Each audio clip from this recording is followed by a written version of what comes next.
Hi friends, welcome to my channel. మనోహరిని ఏడిపిస్తున్న భాగ్యతో రాథోడ్ ఇలా అంటుంటారు, నీ శకునం మంచిదే మిస్సమ్మ, కానీ అది మంచి వాళ్ళకి మంచిని, చెడు వాళ్ళకి చెడుని చేస్తుంది. కాబట్టి మనోహరి గారికి రోజు జరిగినవన్నీ తన ఫేత్ ప్రకారమే జరిగాయి అని రాథోడ్ అనగానే పక్కున నవ్వేస్తుంది భాగ్య. ఇక మనోహరి కోపంగా, అవునే, నేను నీ మీద కాన్సన్ట్రేషన్ చెయ్యక నీకు బాగా సెకలు ఎక్కువ అవుతున్నాయి అని అంటూ ఉంటుంది మనోహరి. అవును, నిజంగానే మా ఆయన నీ మీద కాన్సన్ట్రేషన్ చెయ్యక నీ ఆగడాలు ఎక్కువ అవుతున్నాయని రిటర్న్ పంచ్ వేస్తుంది బాగి. నిన్ను అక్క స్నేహితురాలు అన్న ముసుగు నుండి పక్కకు తొలగించి చూస్తే అప్పుడే నీ బాగోతాలన్నీ మా ఆయన కనుక్కోగలడు. అయినా మా ఆయన అక్కడికి వచ్చినందుకు నువ్వెందుకంతలా తడబడిపోతున్నావు? రణ్వీర్ అక్కడే ఉన్నట్టు నువ్వు ఏదో మా అందరికీ తెలియకుండా కలవడానికి వెళ్ళినట్టు అంత టెన్షన్ పడిపోతున్నావేంటి?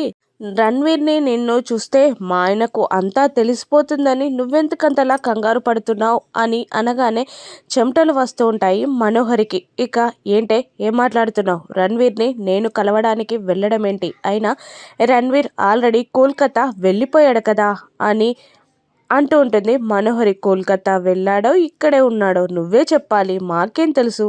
అయినా ఒక్కసారి నీ గురించి మా ఆయన కాన్సన్ట్రేషన్ చేస్తే నీ భాగోతం అంతా బయటపడిపోతుంది మనోహరి అని అంటూ వార్నింగ్ ఇస్తూ ఉంటుంది బాగి. ఇక మనోహరి భయంతో అక్కడి నుండి వెళ్ళిపోతుంది.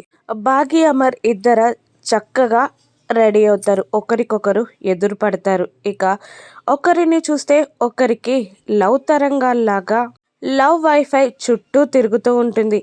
ఈయన నన్ను ఇంత ప్రేమగా చూస్తున్నాడేంటి అని బాగి అమర్ని చూసి అనుకుంటూ ఉంటుంది. అమర్ కూడా బాగిని ప్రేమగా చూస్తూ ఉంటాడు. ఇక ఇలా జరుగుతుందేంటి అని బాగి దిక్కున లేచి కూర్చుంటుంది. అమర్తో లవ్లో ఉన్నట్టు కలకంటూ ఉంటుంది బాగి. ఆ కాలి కోపంగా బైక్ తీస్తూ ఉండగా మంగళ వచ్చి, ఎక్కడికి వెళ్తున్నావురా అని అడిగేస్తుంది.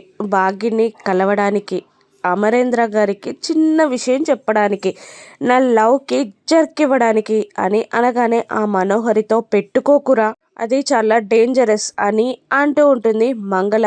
లేదు లేదు, చిన్న జర్కిచ్చొస్తానంతే, అయినా ఆకలేస్తుంది అని అంటాడు కాళీ. ఏం వంట చేయమంటావురా అని మంగళ అడుగుతుండగా, జైల్లో కూడు తిని తిని నాలిక చప్పబడిపోయిందే అని అంటాడు కాళీ. ఏంటి, మటన్ చేయమంటావా అని మంగళ అడుగుతుండగా, చీచి, అది తినడం కన్నా జైలు కూడు తినడమే నయం. అయినా నేను బాగి దగ్గరికి వెళ్తున్నావు కదా, బాగి చేతి వంట కమ్మగా తినేసి వస్తా అని అంటాడు. ఇక దాంతో కుళ్ళుకుంటుంది మంగళ. మరోవైపు ఆరు విషయంలో ఏం తప్పు జరిగిందా అని తెలుసుకోవడానికి చిత్రగుప్తుల వారు పైకి వెళ్ళి భవిష్యవాణిని చిన్న చిన్న పుస్తకాలని తిరిగేస్తూ ఉంటాడు. ఇక అందులో ఒక పరకాయ ప్రవేశానికి సంబంధించిన నియమాలని చదువుతూ ఉంటాడు. పరకాయ ప్రవేశం జరగాలి అంటే శరీరంలో ప్రాణం ఉండకూడదు. అటువంటిది శరీరంలో ప్రాణం ఉన్నప్పుడు పరకాయ ప్రవేశం జరిగితే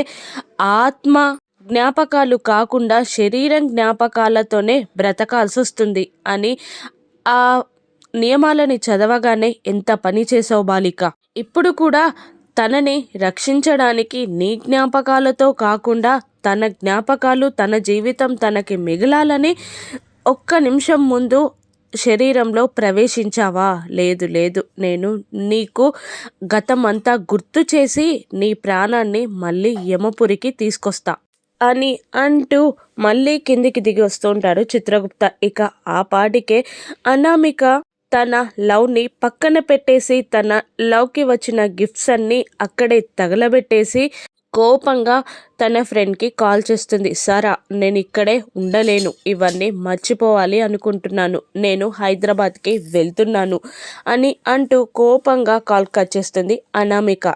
ఇక బాలిక బాలిక హైదరాబాద్కి ఎందుకు, అక్కడే ఆ బాలిక ఉంది అని అంటూ జ్ఞాపకాలు గుర్తు చేయడానికి ట్రై చేస్తున్నా కూడా అనామికకి గుప్తా గారు కనిపించరు. మరోవైపు కాళీ ఇంటి గేట్ను తీసుకొని తోసుకొని వస్తుండగా రాథోడ్ ఆపడానికి ట్రై చేస్తూ ఉంటాడు. ఇక కానీ కాళీ వినకుండా లోపలికి వచ్చేస్తూ ఉంటాడు. ఇక కాళీని చూసి బాగి కూడా షాక్ అవుతుంది. ఇక పెద్దవాళ్ళు రాథోడ్ అందరూ కాళీని ఇంట్లో నుండి వెళ్ళిపోమంటూ ఉంటారు. కాదు, నేను అమరేంద్ర గారితో మాట్లాడాలి అని అనేస్తాడు కాళీ. ఇక అప్పుడే అమర్ కిందికి దిగి వచ్చి, లేదు, నువ్వు చేసిన తప్పుకి నీకు ఈ ఇంటితో సంబంధం లేదు, నీతో ఎవరు మాట్లాడరు, నీకు మాట్లాడే హక్కు కూడా లేదు, వెళ్ళు, రాథోడ్ పంపించేయ్ అని అనగానే, అది కాదు సార్, ప్లీజ్ ఒక్కసారి చెప్పేది వినండి, నేను ఈరోజే జైలు నుంచి వచ్చాను, భాగ్యతో మాట్లాడాలి, పైగా మీకొక విషయం చెప్పాలి అని అంటూ ఉండగా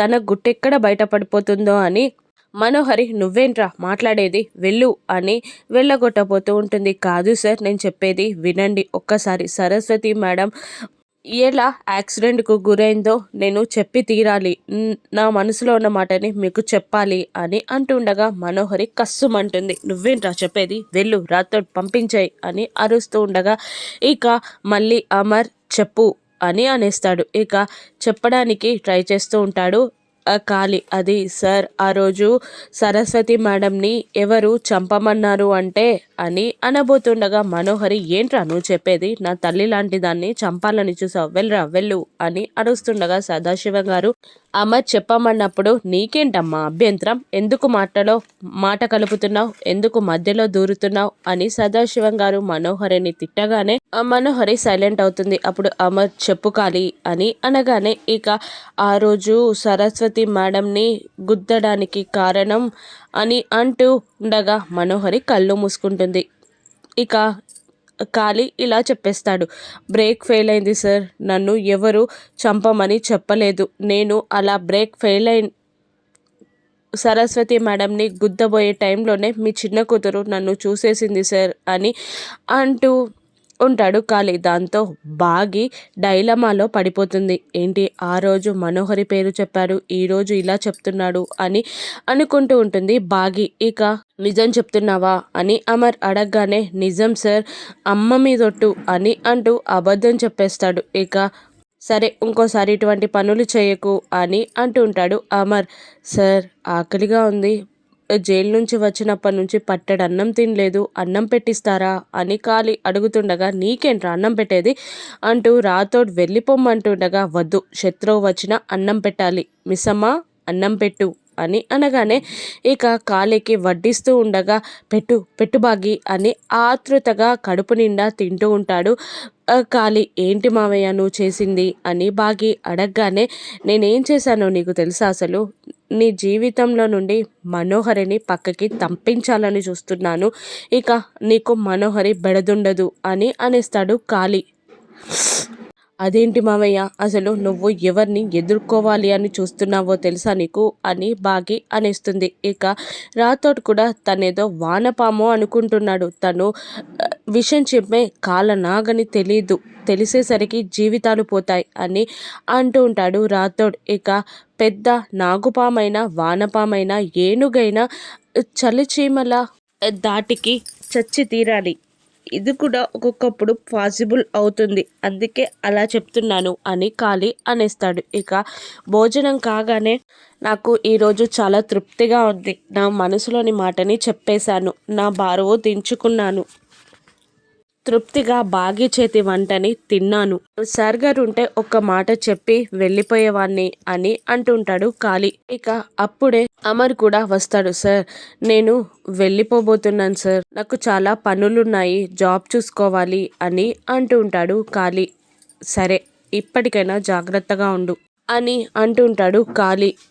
ఈ మార్పు స్థిరంగా ఉండాలి అంటే కాళీ పెళ్లి చేసుకోవాలి సార్ అని రాథోడ్ అనగానే కాళీ మనోహరి వైపు చూస్తుంటాడు. వీడేంటి నా వైపు చూస్తున్నాడు అని మనోహరి అనుకుంటూ ఉంటుంది. ఇక పిన్నికి మంచి సంబంధం చూసి పెళ్లి చేయమను మామయ్య అని బాగి అంటుండగా, సంబంధం చూసుకున్నాను అని అనేస్తాడు కాళీ. దాంతో అందరూ షాక్ అవుతారు. ఎవరా అమ్మాయి, నాకు తెలుసా అని బాగి అడుగుతుండగా, నీకు బాగా తెలుసు అని అనేస్తాడు కాళీ. ఇక ఎవరు మామయ్య ఆ అమ్మాయి అని అడుగుతుండగా, పెళ్లి పీటల మీదే డైరెక్ట్గా చూద్దులే అని అనేస్తాడు కాళీ. ఇక సార్, నేను వెళ్తాను అని అంటూ అక్కడి నుండి బయలుదేరుతుంటాడు కాళీ.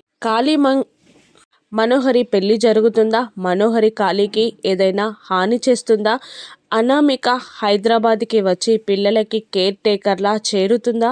రాను ఎపిసోడ్స్లో చూద్దాం. Thank you for watching.